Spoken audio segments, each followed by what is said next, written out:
Hello, ഇന്നത്തെ നമ്മുടെ topic കാൽമുട്ടിൽ നിന്ന് കേൾക്കുന്ന ശബ്ദത്തെക്കുറിച്ചാണ്.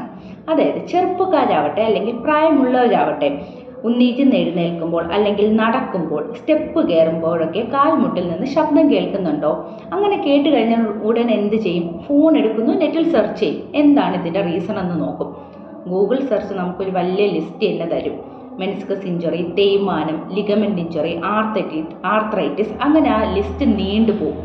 ഇതെല്ലാം കണ്ട് ഭയപ്പെടുകയും അതോടൊപ്പം മറ്റുള്ളവർ പറയുന്നതും കൂടെ കേട്ട് നിങ്ങൾക്ക് ഇന്ന അസുഖമാണ് അല്ലെങ്കിൽ ഇന്ന കണ്ടീഷനാണ് എന്നൊരു കൺക്ലൂഷനിലെത്തും.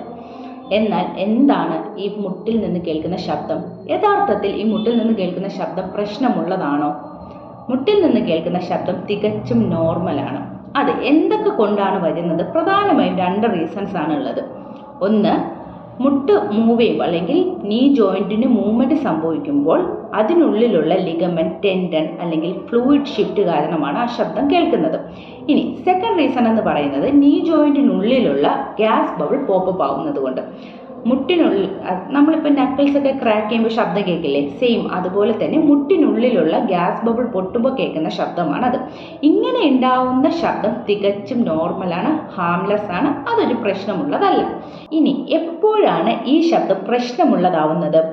ഈ ശബ്ദത്തോടൊപ്പം തന്നെ കാൽമുട്ട് വേദന അനുഭവപ്പെടുമ്പോൾ, നീ ജോയിൻറ്റ് സ്റ്റിഫായിട്ട് തോന്നുമ്പോൾ, നീ ജോയിൻറ്റിന് ചുറ്റും സ്വെല്ലിങ്, നീര് വരുമ്പോൾ, കാല് കിഴയ്ക്കുന്ന പോലെ തോന്നുമ്പോൾ, ഈ ശബ്ദത്തോടൊപ്പം തന്നെ ഈ പറഞ്ഞവ നിങ്ങൾ അനുഭവിക്കുന്നുണ്ട് എങ്കിൽ തീർച്ചയായും ഉടൻ തന്നെ ട്രീറ്റ്മെൻറ്റ് എടുക്കേണ്ടതാണ്. ഓക്കെ, അല്ലാത്തിടത്തോളം കാൽമുട്ടിൽ നിന്ന് കേൾക്കുന്ന ശബ്ദം തികച്ചും നോർമലാണ്. Okay, thank you.